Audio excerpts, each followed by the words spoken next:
Ashama harka funee kabajamtootaa fi jaalatamtoota hordoftoota Oromoo Kireeta Aappii jalatti kanneen hordoftan har'aan tanas akkuma baratamee barumsa tokkoon qabannee isin dhiyaanneera jechuudha daawwattoota.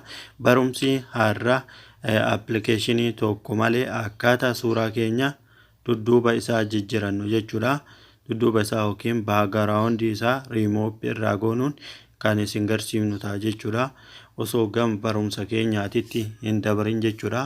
Warroonni chaanala keenya Oromoo Kireet Aappiidhaaf haaraa taatanii gama Oromoo Kireet Aappii dhuftan sabiskiraayib gochuudhaan erga sabiskiraayib gootanii kaatanii mallattoon bilbilaa isinii baate ishii tokkoffaa irratti argamtu ol jettu tana irra gootanii karaa saniin nu hordofuu dandeessanii yeroo nu barumsa garagaraa gallakkifne jechuudha yookiin gadi dhiifne yeroo san isin bira ga'e akka irraa fayyadamtan karaa saniin nu hordofaa isiniin jenna.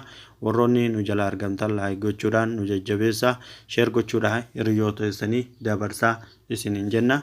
Gaafii yaada qabdanis telegiraama keenya jechuudha.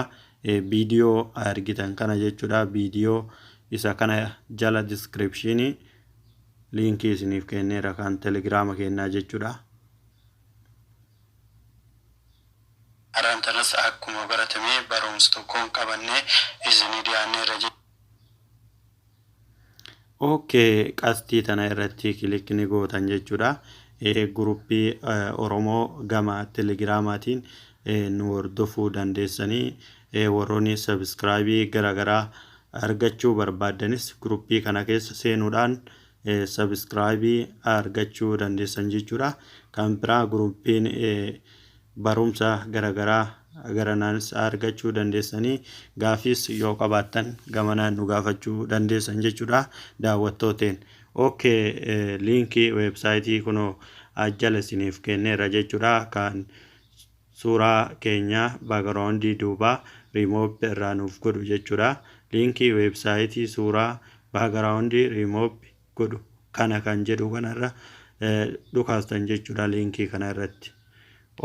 Erga asirratti dhukaafne gama weebsaayitii nu galcha jechuudha yookiin gama weebsaayitii nu seensisa. Gama weebsaayitii nu fideetiin jira jechuudha. Haaluma salphatti upload image tan jettu tana irratti dhukaafna jechuudha. Erga irratti dhukaafne galarii keenya keessa nu galcheera jechuudha daawwattootiyyaa. Suuraa kana filadhame erga filadhee dan jedhaani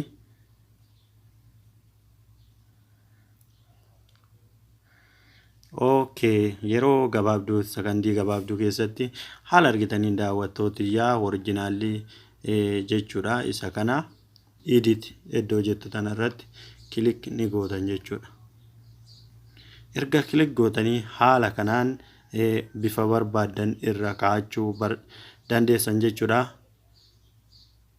Haala argitan kanaan halluu barbaadan irra kaa'achuu dandeessan arguu jirtanii daawwattootiyyaa halluu kanas yoo taate jechuudha.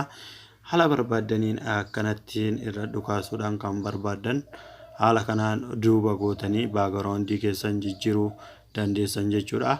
Akka margaa jirtan kanatti yoo gabbuuftan jechuudha waan feetan irra kaa'achuu dandeessan akkanatti jechuudha. Fakkeenyaaf akkanatti adii kana irratti yeroo haala kanaan gabbuuftan waan barbaadan irra kaa'achuu dandeessanii salphamatti isin jijjiirama jechuudha. Yoo jijjiiruu barbaadan waan barbaadan irra haala kanaan jijjiirtan jechuudha. Erga jijjiirtanii kaatanii daawunlood iddoo tana irratti ni dhukkaaftanii sheer isiniin jedha. Sheer image daawunlood image kan jedhu kana irratti ka daawunlood image jedhu kana irratti kilik ni gootan jechuudha.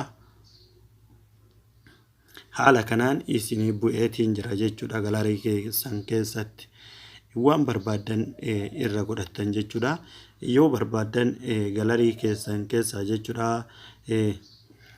moobaayila keessan keessa seenuudhaan haala kanaan fiddanii baagiraawundii barbaadan duuba kaa'uu dandeessan. Alaabaa Oromoo kana nin fida jechuudha.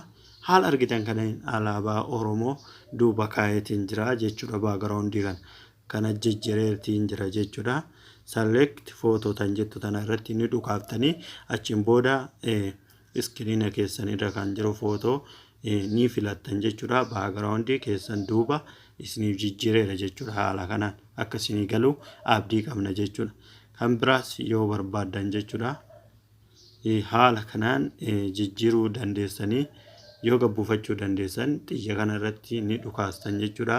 Share image download image kan jedhu kana irratti download goota. Yoo share gochuu dandeessan shares gochuu dandeessan garuu download gochuudhaaf kana irratti ni dhukaaftan jechuudha. Yoo waan biraa irratti hidhachuu barbaadan taate isa kana filattu jechuudha. Isa kana keessatti warroonni YouTube daladdanii haala kana hedduu isinitti tola, isiniif fayyadas abdii qaba jechuudha. Waan barbaadan irra keettan jechuudha. Iskiriina keessan irraa fiddanii online madhuma kana irraayyuu irra godhachuu dandeessanii jechuudha. Background keessan duuba jijjiirachuu dandeessan jechuudha. Egaa riimooppii gootanii kaatanii jechuudha. Daawwattooti kalara barbaadan haala kanaan irra godhachuu dandeessan kunoo akkana harkiftan jechuudha. Akka argitan kanatti kunoo daawwattootiyyaa bifa barbaadaniin irra godhachuu dandeessan jechuudha. Asuma harkiftanii haala kanaan kan isinitti tole irra ni dhukaaftan jechuudha. Mee fakkeenyaaf kana irratti ni dhukaasaa. Erga dhukaasee gubbaa kana isinii ba'a jechuudha. Yoo isinii bahe jechuudha gabbuufachuu malee wanti takka isiniif hin hafu jechuudha. Amma haala kanaan salphamatti kunoo akka argaa jirtan kana jijjiireetiin jira jechuudha. Ammas kan barbaadan irratti jijjiirachuu dandeessan jechuudha. Daawwattootatiin haala argitan kanaan haala namatti tolu kanaan background keessan waan barbaadan irratti jijjiirachuu dandeessan jechuudha. Haala kanaan keessattuu warra YouTube dalaguu fi backgroundiin kun filatamaadha jedheetii yaada jechuudha. Haala kanaan erga jijjiirattanii iddoo xiyyaa kana irratti kilik gootanii haala kanaan gabbuufattan jechuudha. Daawwattootiyyaa gara jalaa kanattis haaluma kanaan kalara jechuudha. Kan jalaa kalara barbaadan kana filattu jechuudha. Kunoo akkuma argitan haala argitan kanaan kalara barbaadan jechuudha. Ni filattu jechuudha kan isinitti tole. Akkuma argitan kunoo kalarri hunduu bareedaadha jechuudha. Yoo barbaadan ufii uumuu dandeessanii haala kanaan erga gootanii okay jettaniin jechuudha. Kana ufii uumadde yoo waan biraa irra hidhuu barbaadan akkanatti gabbuuftan jechuudha. Waan barbaadan irratti isinii hidhamuu danda'a jechuudha. Okay, daawwattootiyyaa barumsi keenya kanarraa kana fakkaata. Hanga barumsa biraatii walitti deebinutti nagatti naaf turaa isiniin jedha. Websaayitii kana descriptionii video har'aa kana jalatti isiniif kaa'a. Karaa jalaas argachuu dandeessanii kan duraaniin isin garsiise video duraa jechuudha. Isa jalaas argachuu dandeessanii nagatti isiniin jedha daawwattooti.